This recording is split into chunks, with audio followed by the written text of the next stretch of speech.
Hello, Peri Posse. I am super excited to introduce Dr. Claudia Pyland. And I have been just waiting for this interview because I really need her help, and I'm sure that you do too. So, Claudia, please tell us what you do, who you are, all the things.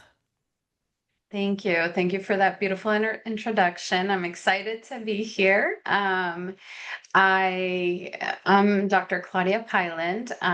If you search for me, sometimes you'll find me as Dr. Claudia Porras Pyland, my maiden name. And I am an associate professor at Texas Women's University. And I also have a small private practice called Transcended Healing, where I primarily work with autistic and ADHD and other neurodivergent clients. I specialize in neuroaffirming therapy and assessment. And I am just thrilled to talk about this because I think I'm very passionate about this subject. I feel like when we go into that life stage of menopause, I feel like the number one treatment method is medication and hormones. And while that is helpful, there are other options that we have. And I'm just excited to share about some of those other options today. Yes, me too. And so the topic that we're really going to focus on today is how to regulate your nervous system when, well, just in general, right? This is good information. You don't even have to be going through perimenopause, but going through perimenopause, your nervous system can really go haywire because estrogen and progesterone, they really play a huge part in regulating the nervous system. So I myself have really struggled with, just being able to regulate that. And when let's talk about what the nervous system is, Claudia, because that's not obvious. So can you give Yeah. us an explanation of that? Yeah, so I follow polyvagal theory. And so our nervous system is basically the part of our body that helps us stay active, handle stress, navigate the world. It also helps us stay calm and rest and regulate after a long day. So it's really one of the most important parts of our body because it regulates both our activity, our stress response, and our ability to regulate. And I'm specifically talking about the autonomic nervous system today. And the sympathetic nervous system and the parasympathetic nervous system under that umbrella.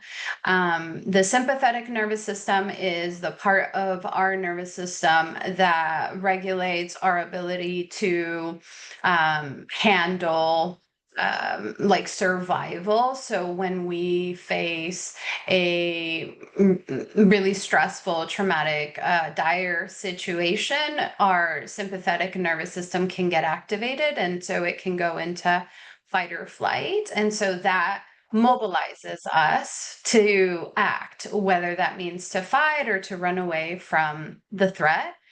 Um, and then the parasympathetic nervous system is what handles our rest and restoration. So basically, our ability to come back down after a stressor, calm again, and to be able to restore our body to go back to homeostasis.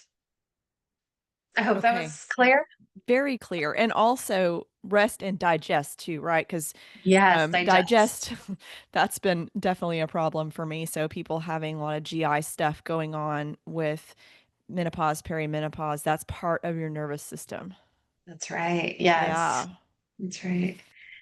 Yeah, so it handles a lot of really important functions that help us um, have a fulfilling life, really, our sleep, our digestion, our stress response, inflammation, certain stress hormones like cortisol.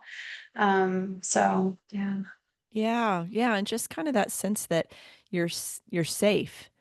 I mean, I legitimately there are places that we're not safe, right? So your sympathetic nervous system really needs to be activated. But I think something I've definitely noticed that I've struggled with more with perimenopause is feeling unsafe in places where I am safe and just having that Yeah. activation where I don't need the activation. So Mhm. and then that really affects my digestion and rest and just overall sense of peace. Just like Yeah. not feeling at peace. Yeah, and that's a really good point. And I think it's great that you're able to identify when you are feeling stressed, or when that sympathetic nervous system gets activated, because I think a lot of people struggle to even identify that. We are often in a state of stress, and then that becomes our norm. And so, excuse me, we might not even recognize whenever we go into fight or flight if we are chronically at that level. Yeah, that makes sense. How would people know if they're going into fight or flight? Yeah, that's a great question. And of course, every body is going to be different. So, the thing that I always encourage my clients to do is just to practice more mindful awareness, mindful body awareness, because we all have different cues to let us know that we are having a stress response. Um, and so just being more mindful in our day to day practice can help us get to know our bodies better to understand that. Physiologically, we have clear signs like our heart starts to race, maybe our mind can go blank. So any activities that we don't necessarily need for survival can get diminished. And so our ability to communicate clearly might be impacted. We might lose words, we might forget things. Um, our digestion can get impacted, right? So, things like that. Our hands might get clammy. So those are some of the typical signs. Um, but I think that there are some nuanced signs that people might not recognize, that are also important to pick up on, particularly if our bodies are used to being in a state of stress. Um, we might have chronic digestive issues, so we might not notice any change in our digestion because we always have digestion problems, right? Or sleep is often affected when we've been in fight or flight a lot. And so, those of us with chronic dysregulation, we might just have constant sleep issues and might not notice a change. Um, and same with the heart racing. Maybe we're just always on the go. Maybe we always have racing thoughts. And so a shift in that won't really um, be as obvious. So I would just say to pay attention to maybe like the self talk, how we talk to ourselves. I think that's a subtle way to identify, you know? So, am I being a little more critical with myself than I usually am? And that can clue us in that our body might be having a stress response. And we are maybe getting into that self-protective mode. And maybe for some of us, it might be to become a little bit more stress critical or hypervigilant. That's another one. So, like I said earlier, I work with a lot of neurodivergent clients. And one of the things that my clients will notice is our sensory experiences become heightened. Oh yeah. And yeah, so that's another That's way. me. I think Yeah. that's a big one. And so I'll give an example of something that happens for me is I already have heightened hearing. And so certain sounds are annoying to me, but when I'm having a stress response, it's like nails on a chalkboard. So, chewing, the sound of chewing, I can normally handle it, but when I'm having a stress response, it just becomes painful. So that kind of thing, just pay attention to where you seem to be at baseline and then how does it look when you start having a stress response. So of course meditation is something that I always recommend to my clients, and again my clients a lot of the time are unable to sit still and meditate because a lot of my clients are ADHD, and so moving meditation is also helpful. Any kind of mindfulness, doing anything mindfully is also going to help get our nervous system to relax and come back down. So yeah. Okay, so let's talk about the different types of meditation. So there's traditional meditation we all think of when you're just cross-legged with your hands like this and just able just sitting there trying to be mindful of your thoughts and empty brain and all of that kind of stuff, which I absolutely can. I mean, I'm sure I could if I really tried, but it's really hard for me to do that. Yeah, And so there's that, and kudos for people who can do that. I think is very absolutely. worthy, but for a lot of people, but neurodivergent or not, I think meditation can feel really Mm, intimidating. yeah. And so I do like the guided meditations that you can find on YouTube and stuff, but I like the idea also that you said of mindful movement and movement meditation. Like, is that are things like that like Mm. yoga? Like I like yin yoga. Is that kind of what you're Yeah. talking about? Yeah, absolutely. So anything that, so there's mindful practice, and that is a broader umbrella. And then under mindfulness, we have meditation. And so, meditation is basically to be able to focus all of your attention on, um, a particular thing or even nothing. There's some meditations where you just try to clear your mind, and those are probably the hardest, and you might want to be pretty advanced to try some of those. I know they're pretty discouraging to folks who are just starting a meditation practice. And I've been meditating for years, and there are some days that I'm just not gonna. Actually, I probably can never clear my mind. That's not even something that I can do. Um, and but then there are a ton of different ways that we can be more mindful, which is a broader umbrella, and we still get those same benefits that we get with meditation. And there's like walking meditations where you focus on your breathing, you focus maybe on any part of the aspect of walking. um, you can practice mindfulness by going outside and listening to the birds or listening to water, focusing on specific sensory experiences.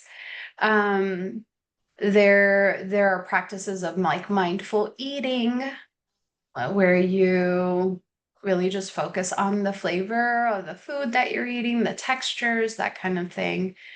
Um, And then there's the guided meditations that you talked about. You can also listen to, one of the things I really recommend my clients do is listen to solfeggio frequencies. Are you familiar? Or Is it sound bath the music? different hertz, the different levels of Yes. hertz music? Yes, I love that Yes. music. Yes. Yes. And so having Yeah. that even in the background and just breathing deep. Breath work in general is really helpful, whether you do it in a meditative practice or if you just practice breath work. I guess it's probably considered, I'm not really sure if people consider it as a type of meditation, but it's a mindfulness practice.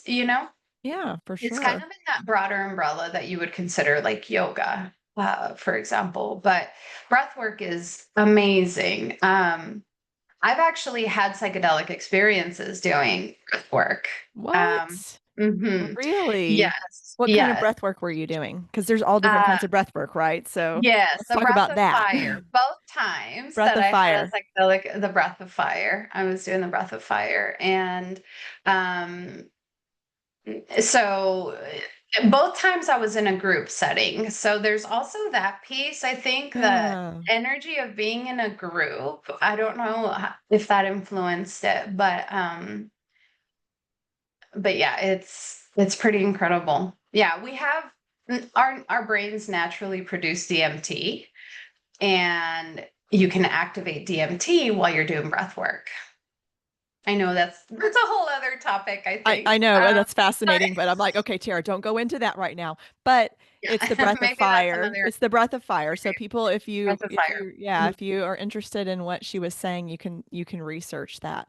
Mhm. But yeah, and I was just thinking too of just peak experiences also that can regulate your nervous system, like being in a joyful crowd. You know, like I used to love going to concerts and music festivals and stuff when I was a kid, and now that I'm the old age of 46, like I'm like, it's too late at night.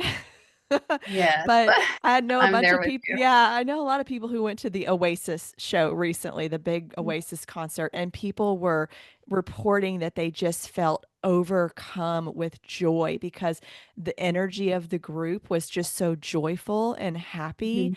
And I think being able to surround yourself with that energy is really helpful too. I found that I have to lean into a lot of that because what surrounds us in the world, which is what's really easy to access, is Yeah. hate and pain and fear and all of those things that make money, right? But joy is something you have to. I think you really have to lean into and find sometimes. And it's right there. It's some of the stuff that you were talking about. It's funny that mindfulness is called mindfulness because it feels like it should be called bodiness because you're getting out of your mind, right? But Yeah, that's a really good point. yeah. No, Anyway, I love that you bring that up, and I think that's a key piece, I think, to helping folks when they are going through perimenopause because our bodies have been going through menopause forever, for years and years, and um it's a natural process, but now on top of our bodies going through all of these hormonal changes, we also have to deal with modern stressors, right? And women having children and caring for children, you know, more demands at work, maybe, and more social demands and more caretaking demands. And so, and then the stress in the media and society that, our nervous system is constantly having to navigate higher and higher stress. And so when our bodies are going through that very stressful transition of our hormones changing, our bodies are changing, it's a lot to handle on top of the day-to-day stressors. And so I think it's really important to talk about that topic and even who we're around and the kind of energy, right? That energy of stress and yeah, the maybe the toxic energy all around us, and then how to be very aware of how that affects our bodies, I think is really important. yeah, Yeah. absolutely. I'm in my era of Canadian horse farms. You're gonna be like, what? But because I've recognized that I always had a low tolerance for like violence and horror and things like that. I don't Mhm. watch that kind of stuff in general, but I have noticed since I've been in perimenopause that my tolerance for like stressful entertainment Yeah. is just very low. So like while I used to watch things like Grey's Anatomy or whatever, and it really caught my attention and kept me connected, now I want to watch Heartland, which is about the Canadian horses. Like I just want to watch Yeah. things that are. This is funny. I want to watch things that are outside, right? But we're in Texas. It can get really hot. So sometimes you might Yeah. not be able to get into nature, but you can watch nature. You live And it, vicariously yeah. through the characters in the shows. Yes, and you're Yeah. like, I feel like I'm riding horses, or I'm watching National Geographic stuff where I feel like I'm outside in nature. And I think sometimes that can trick the brain into feeling that peace too. Absolutely. Yeah, because our nervous system doesn't know the difference, which is why trauma can be so negatively impactful to our nervous system because when we have flashbacks of traumatic experiences, our nervous system feels as if we are there again. And so the opposite is also true when you can fully immerse yourself in a nature scene or something similar. Your nervous system can't tell the difference. And so it starts to get those same benefits as if you were there or similar. It's being able to be outside and plant your feet on the ground, bare feet. I mean, there's nothing that can compare to that, right? Getting the grounding effects of nature. Nature, the earth is very grounding to us. It's very helpful. Let's Um, talk about to, why with that. I'd like you to go into the electromagnetic field and how the earth grounds us. Because I think that's yeah. really a lot of people hear that, like just put your feet on the ground, but like, why? What does that do? Yeah. Yeah. I don't know the details about it to be honest, but have you heard of the concept of earthing? It's basically another word for grounding.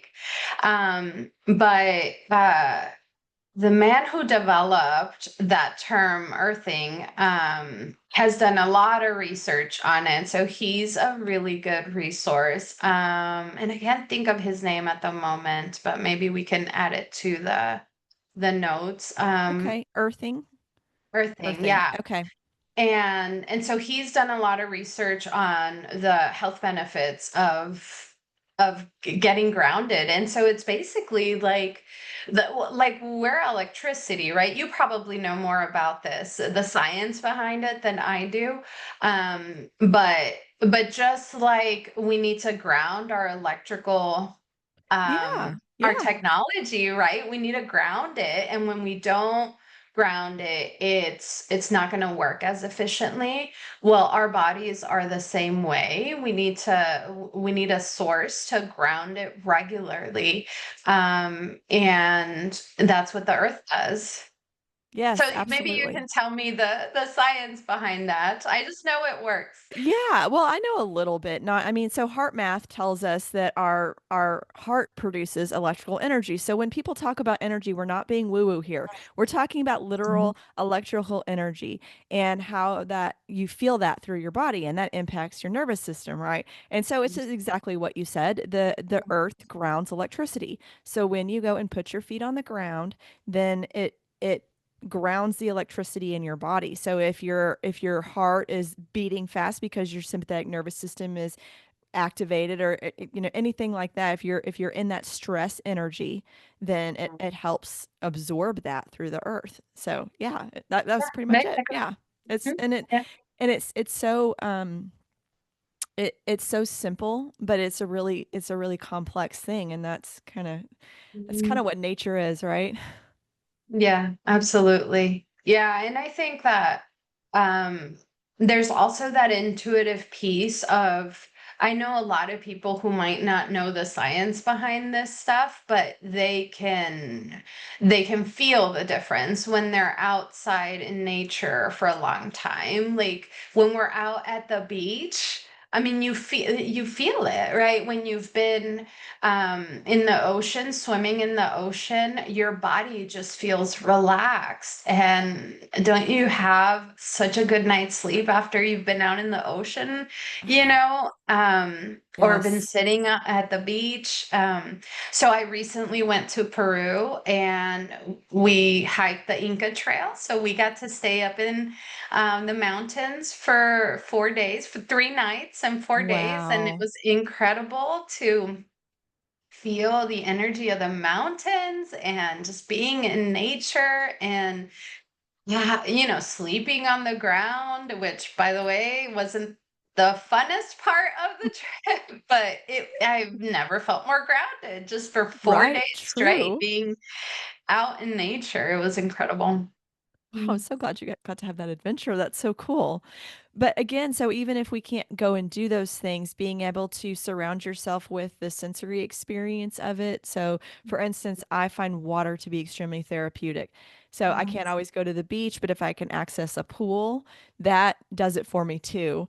So, Water is so grounding. Yeah. yes. And so even Mhm. those sounds we were talking about, the hurt sounds, but there's also just being able to listen to the sounds of waves and things like that are really, I mean, even if you're having to do, chores or whatever, you're driving or something, you can always just play that. And I think that's still really beneficial to our nervous systems. Absolutely. And there's been research on how sound affects our well-being and our regulation. And so there are also a lot of research studies that support that certain frequencies and certain sounds just are calming to our nervous system. So there's also been some research on people in general and autistic kiddos when you play certain types of music, how it just kind of calms the nervous system. So I tell my clients, just have it in the background. You don't necessarily have to be focusing on it to get the benefit of it. And Yeah. another thing too, I don't want to take us off tangent, but the other piece I don't want to forget to talk about is getting into a flow state and how Yes. beneficial it could be to our nervous system to get into a flow state. And especially because, in modern society, there's so much value in multitasking and being efficient. And so getting as many things done as you can. And that prevents our nervous system from getting into a flow state, from like being able to literally, like what I'm saying is like, the focus on what we're doing and flowing in that energy of whatever task we are trying to accomplish. Um, and so that constant distraction it's stressful for our nervous system. So being able to completely become engulfed in any task that brings you joy, brings you fulfillment, and being able to just tune the world out and flow in that activity can is really soothing to the nervous system. Yes, absolutely. And I think that with all of the roles that we juggle, get interrupted a lot. And so I've learned, really perimenopause really makes you hit the wall around being able to set boundaries around your well-being. And so I have really learned to tell my family. So my one of my flow state things that I do is the elliptical machine. And I read my book and I'm doing the bilateral movement in the elliptical machine. It's regulating my brain and I'm in flow. And I'm like, absolutely nobody open the door when I'm doing that because it gets me out of flow state. It's Yeah. very irritating. And then I have to get back into it. And so everybody knows that it's off limits unless there's an emergency. And I just really want to encourage people listening to do that for Mhm. themselves. Absolutely. I love that suggestion. I think it can be hard for some of us to set those boundaries, especially if we, have this idea that we need to be available to our family at all times. Well, it's important that we have that time for just ourselves. And so it is, mm, I talk to my clients about nervous system hygiene and the importance of creating a nervous system hygiene plan. And our doctors talk to us about dental hygiene and sleep hygiene and physical hygiene, right? But I've never been talked to about nervous system hygiene. And like we talked about at the beginning, our nervous system is such an important part of our body that impacts so many areas of our lives. And it is key that we keep it strong and healthy.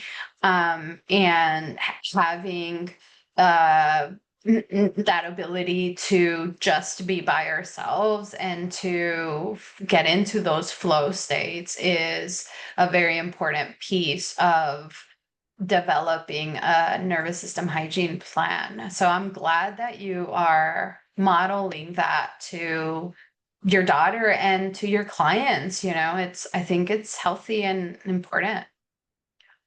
Well, so you brought up a really great idea, which is having that nervous system hygiene plan. And I forgot about that phrase.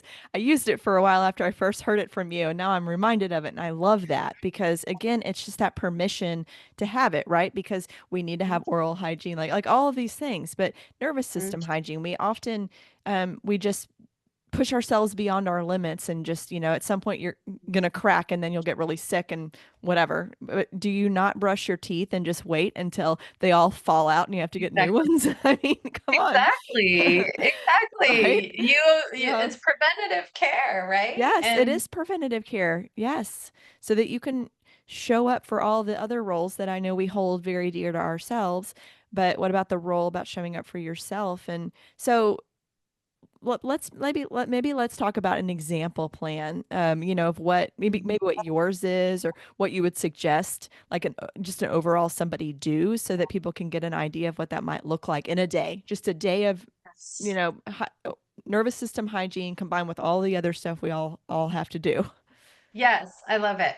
So again, the purpose of a nervous system hygiene plan is to get ahead of it. So preventative care. And so you don't need to, this is for anybody. You don't need to have a high stress response. You don't need to be having issues to start practicing some of this. It's to prevent those things from happening.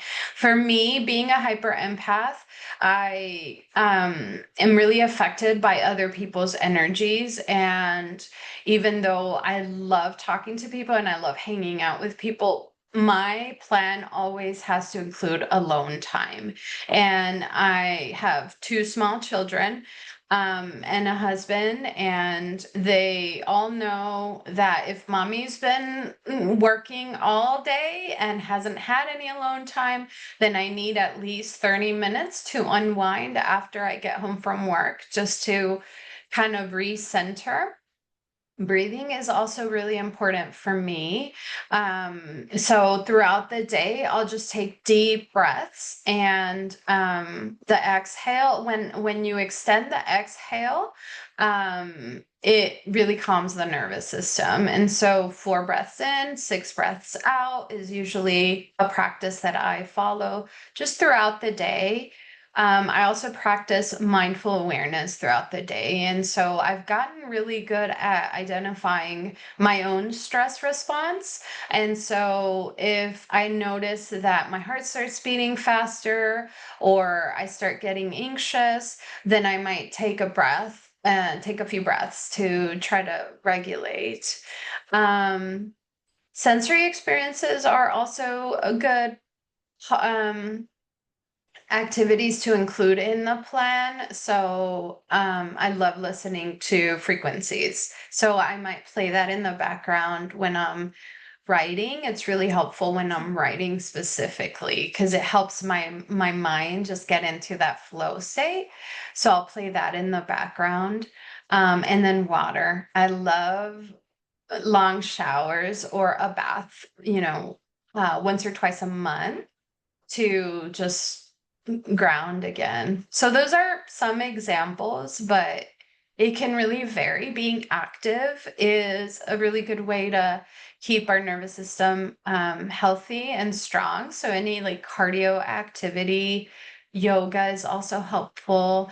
Dancing is a good one. I used to do more of that when I was younger. And that's really good because it can get your mood. It can also increase your positive emotions, right? And Yeah. so Yeah, yeah, you really lit up when you said dancing's great. dancing. So Yeah. I can Oh, see that I really love does that for dancing. It's you. been a minute. I Yes. need to incorporate more of that in my plan. Yeah, so doing things you love, right? Things that bring you joy. Yeah. Yeah. Do you have Okay. any things that you incorporate in your plan? Well, the elliptical machine that I do in the morning is that's pretty standard for me. And then throughout the day, I like I'm not going to should on myself, but I like your idea of doing the breathing throughout the day. I think that would really help me to add that in because generally throughout the day, as many people are, I tend to be really busy, so there's not a lot to incorporate. So I try to think of things that you could do quickly. So the breathing is great during a commute or something, adding in that music or Hertz music or nature sounds or bird song, which I read somewhere has something is healing about bird song. I can't remember what, but it's good. Um, but birds always make me feel like everything's going to be okay. Um, Yes, yeah. so some of those sounds, and then I don't do this all the time, but when I remember, I will try to go when I get home or done with clients or whatever, just do the grounding and just stand on the grass Yes. for a little Oh, bit of that's time. great. And you really only have to do that for like 5 minutes, right? And then, Yes, yeah. exactly.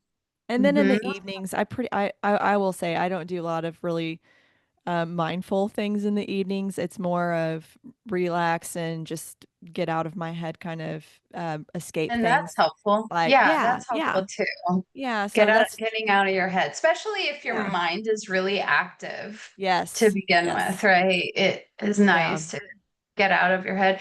And we talked about having alone time, and mhm, there's also a lot of benefit to co-regulation. So if you are more extroverted and enjoy being around people, and if you get re-energized by being around people, then practicing co-regulation with a partner, a friend, a family member can be really helpful. So and just cuddling up, with somebody, physical touch, or even just being around somebody's energy that somebody who loves you, somebody who you feel safety with can also be really helpful. Um, yeah, yeah, yeah. Hugs are really good, right? hugs are great. Yeah, and even if I know you and I are both introverts here, so we both like the alone time.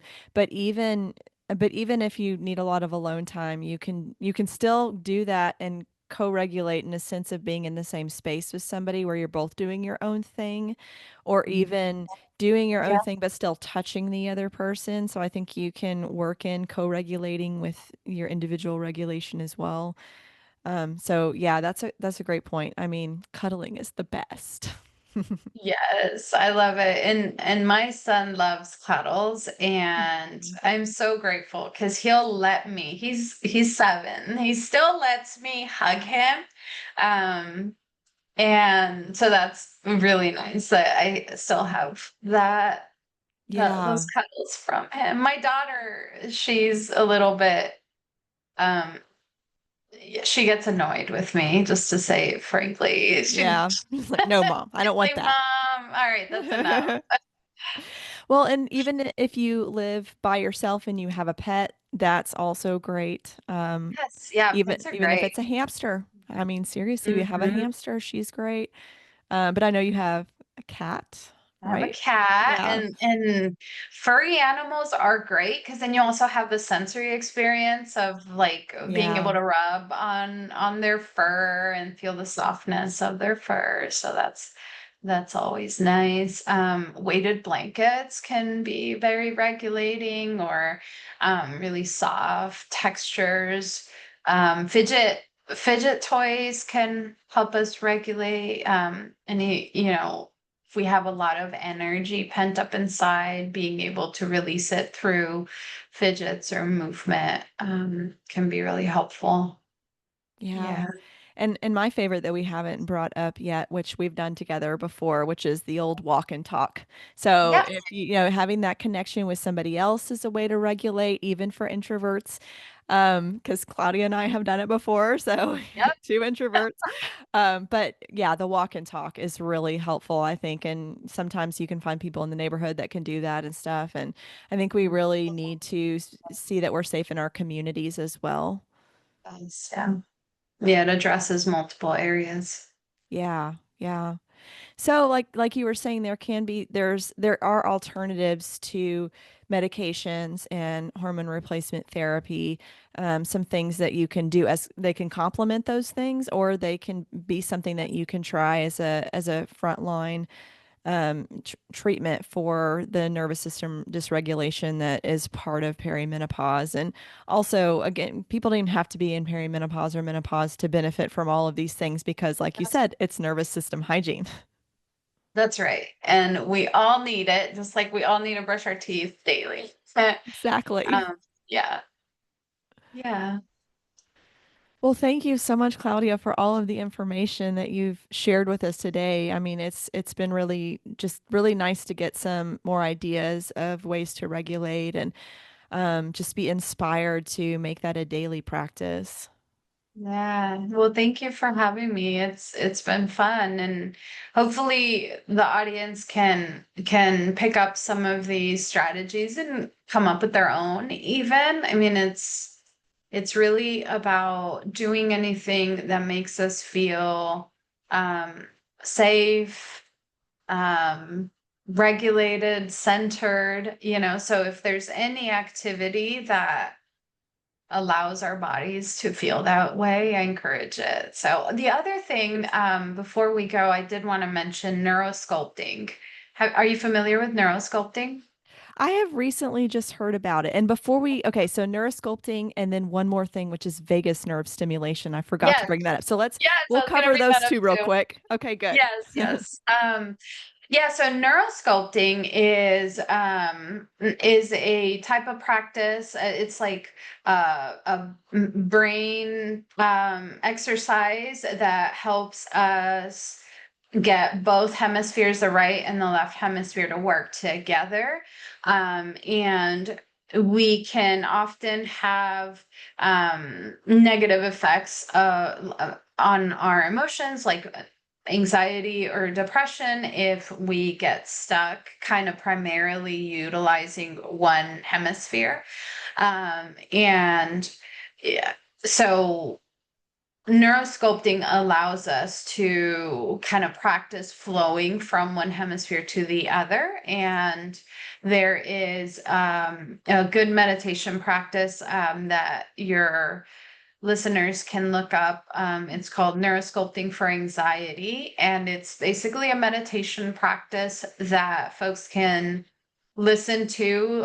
It's an audio book recording, and um, they explain what neurosculpting is, and then they walk you through a meditative practice. And I found that to be really helpful.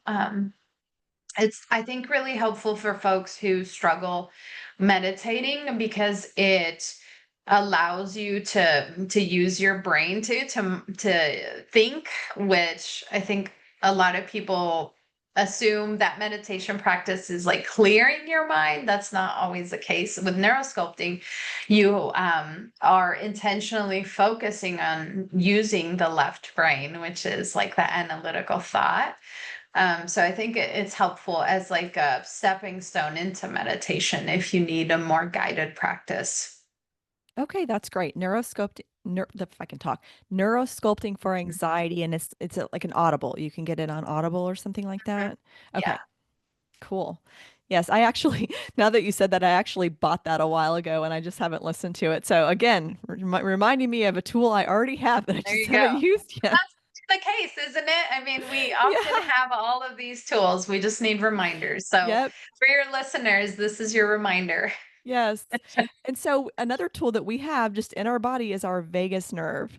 And Yes. yes, so the vagus nerve calms the body down. And I think that's something else we can just touch on really quick. I know I found some great videos on YouTube about how to stimulate the vagus nerve. There's also vagus nerve stimulators that people can get, but the one that we all know about, if anybody knows yoga, is the Om sound Mhm. because the humming stimulates the vagus nerve. Yes. Vocalizing, like humming, anything that, even singing can stimulate the vagus nerve. Movement, can stimulate, like that repetitive movement, can stimulate the vagus nerve. Um, yeah, so I would also recommend go on Instagram too or YouTube, and there's a ton of different examples of short things that we can do. Breathing, breath work exercises are also really good. Yeah, if you have any tongue depressors or you just want to go to the doctor a lot and go, ah, that I remember stimulates the vagus nerve. At one point, I bought a whole box of tongue depressors and I was going to do that all the time and then I forgot about it. My daughter used them for crafts, but whatever. They got used, so that's Yeah, good. they got used. But yeah, I mean, so the tools that we have are all just really readily available. You know, if you don't have Audible and you can't do that, okay, but you have a vagus nerve. A lot of us can access the ground, and you have a lot of us can breathe. I mean, I think most of us can breathe. So I'll just go ahead and put that out. But so yeah, we have a lot of tools that are just in our body to regulate our bodies. Isn't that beautiful? That's right. Yeah. And they're actually some of the most effective ways to regulate are those natural tools that are already within us. Like the breath. I tell my clients I can give you a ton of different things to do. Some of them you'll forget, but your breath is always gonna be there. And if you just remember one thing, remember your breath because you can utilize it at any time. And it's something that you could be discreet about when you're in a meeting, even talking to somebody. You could just take a deep breath, and that's regulating your nervous system. It doesn't have to be fancy. I think we have this idea that if it's too simple, then it's not going to be effective. But it's not about how fancy it is, it's about how consistent you are in your practice. Consistency is always going to be better than, how fancy Right, because the I mean, I practice. think I'm a good proof here that getting fancy doesn't help because I have a vagus nerve stimulator. Do I use it? No, I would rather go because I just have my mouth and I don't have to go like put the stuff on and all the things, you know. But I just did the breath that you mentioned right now and nobody knew. Nobody noticed. And look at you, now you're Yeah, calmer. I do. I almost feel like I'm in a yawn. But so 4 in, 6 out is the most basic one, and I think that's a great one to start with, like you said. So yeah, so let's just start breathing, people. And I'll just say too that a lot of autistic folks, they do this naturally, and we have tried to curb the behaviors because we see them as disruptive. But honestly, it's the echolalia. I think that's just like a natural, like their bodies, our bodies. I'm autistic, and I think our bodies know what we need to regulate.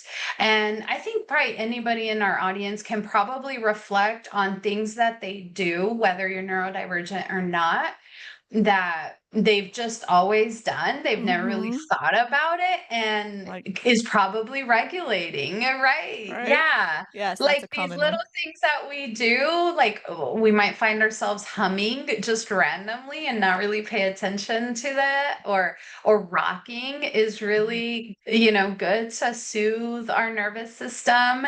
And autistic people, figured it out. And so I actually think that um a lot of those practices that we see in autistic kiddos, they're self-soothing practices that they naturally have learned to do to regulate, yeah, because our nervous systems are extra sensitive. So Yeah, so don't be afraid to stim.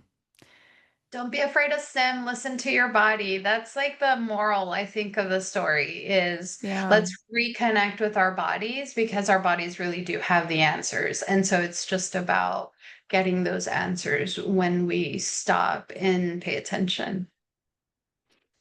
Well, Claudia, if people want to learn more about you, where can they find you? I have a website, transcendedhealing.com. You could also look me up on my faculty page at tw.edu. You could just Google search Claudia Pyland, TWU, and my faculty page will pop up. So either one of those will take you to my website. Okay, well, thank you so much for your time today. It's really been so helpful, and I hope that all of our listeners have found something that really sticks for them to use. Thank you, Tara. Thank you for having me.